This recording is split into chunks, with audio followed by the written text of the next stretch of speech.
Hello, and welcome to the GRACE podcast series. My name is Denise Brock, and I am the Operations Director for the Global Resource for Advancing Cancer Education, or GRACE. In this podcast series, we interview patients, advocates, and healthcare professionals to provide the most updated information for our community and to highlight important issues facing those dealing with a cancer diagnosis. We hope you find this information valuable. For questions or comments, please visit us at cancergrace.org.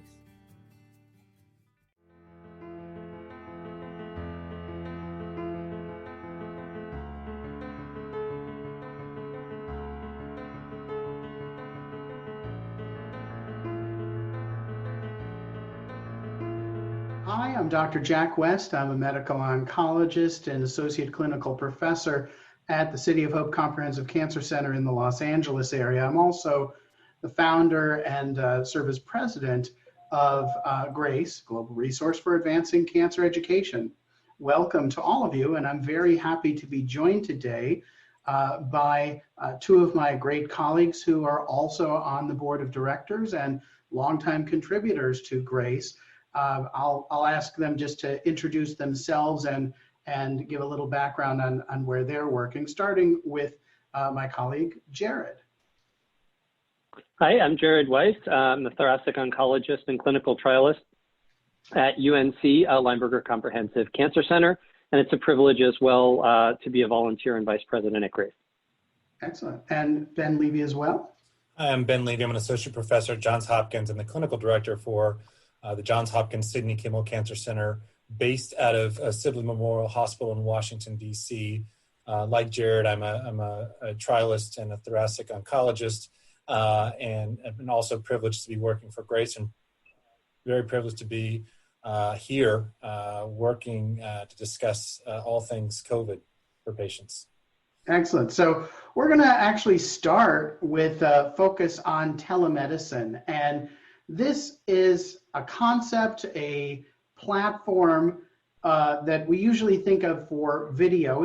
It kind of can also be used to describe a telephone connection, but just remote delivery of medical information and care that has been around, at least as a concept, for many years. And we've had the hardware, we've generally had the bandwidth, and several companies and platforms to help make that happen for several years. But until very recently, I would say that it has been very underutilized. It's something that we kind of anticipated that we'll start to bring that into clinical practice, but then came coronavirus and the risk of infection and social distancing, people staying at home, and the desire now, or the need, to be way more judicious about even routine visits to the clinic.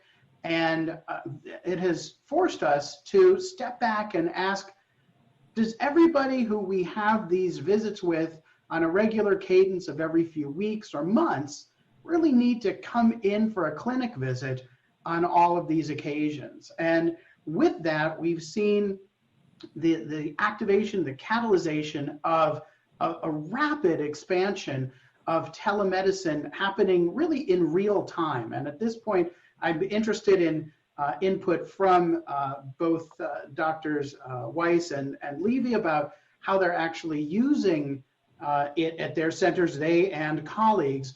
I'll say that at my own center, we are really moving it out in real time. It's just at this point as a pilot that some of our docs are using more and more. We use a platform called American Well, which is one of several that is tailor-made for this.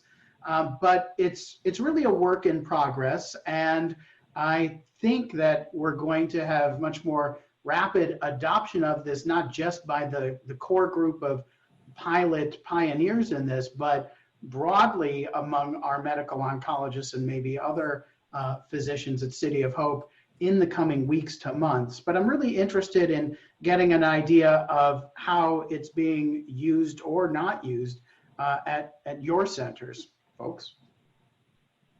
Jared, what do you think? Sure. So I think everything that we do in medicine, and particularly perhaps in oncology, is a risk-benefit analysis, or sometimes risk-risk as reality presents itself.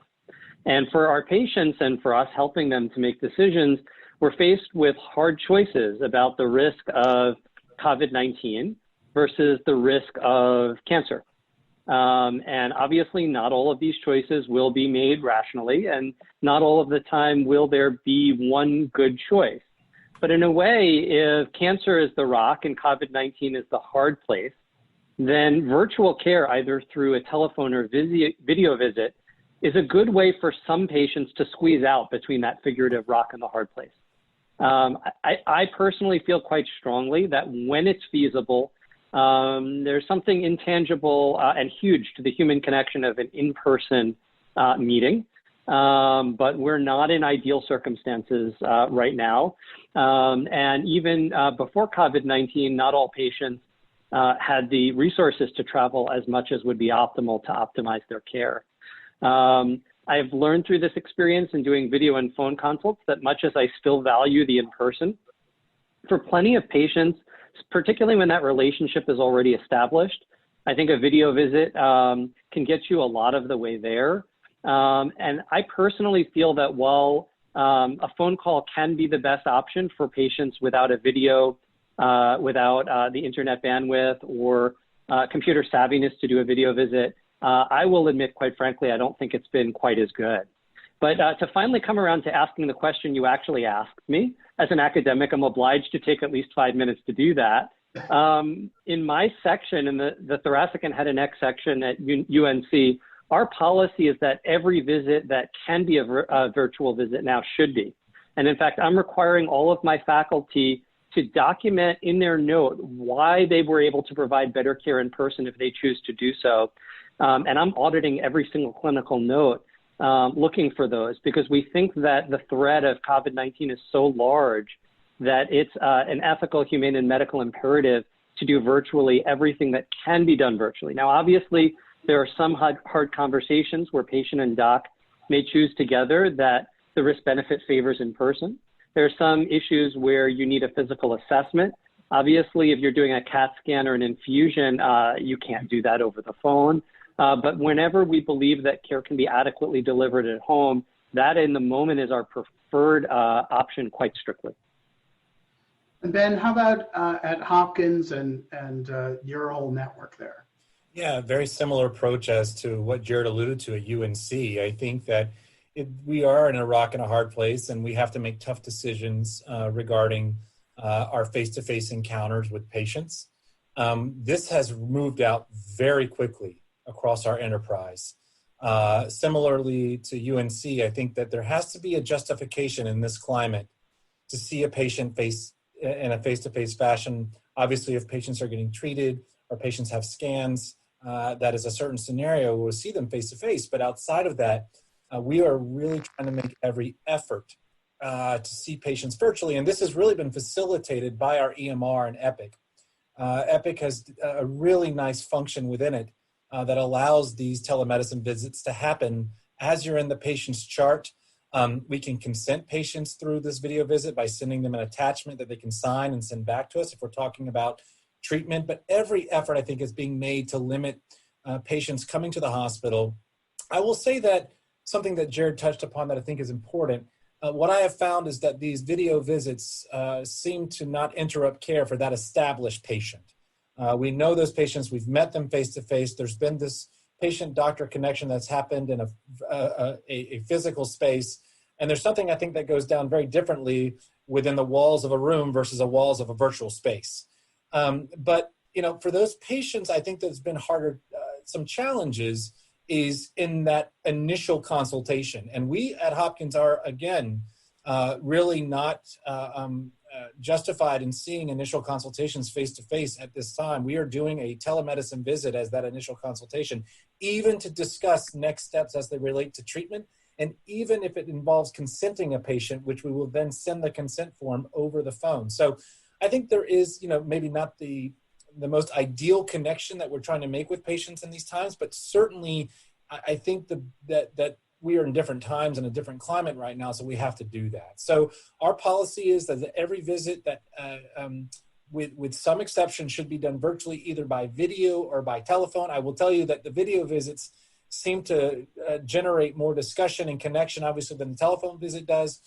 We're in different times, and I think that it's an incredible, the rapid uptake we've had within our health systems. And I think a lot, again, this is facilitated by an EMR and a tech group within our hospital that has come around and allowed everyone to do this relatively seamlessly.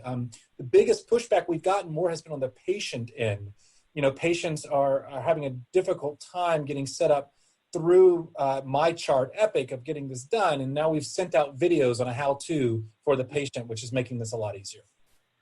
Well, I think there's a lot of points both of you raised. One is that it's not the same as being there. I mean, if we could, we would spend time, we would be doing this together in the same room.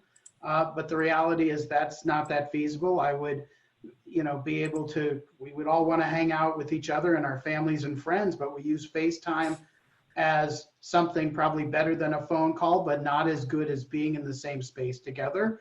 And this too, I mean, this or a televisit is a lot better than nothing, probably a better version than just a phone call, but not quite the same thing as being there, but also acknowledging the reality that this saves people the travel, the parking, the being in a potentially crowded waiting room, and all of the exposures that people would have. And at this point, none of that is trivial. And so I think that's I think what we're all kind of saying.